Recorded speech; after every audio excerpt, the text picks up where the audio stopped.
In this video, we are going to show you the complete functionality of SuiteCRM Recycle Bin Lite. Go to the Admin section. Here, select the Record Restore Manager and Restoration History options. As you can see, there are no deleted records in either Recycle Bin or Tracker. Now, we will go to the Account module. Here we have created a test account and we will delete it from SuiteCRM.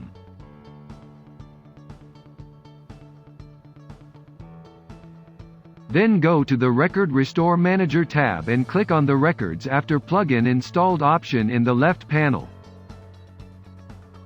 Here, you can see the deleted account. The next step is to click on the Restore button. In the next window, you can see the total number of restored records. Open the Account module and refresh the page.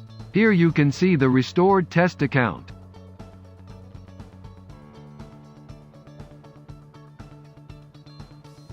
Also, in the Recycle Bin Tracker, you can see the details of the restored record like name, date created, etc.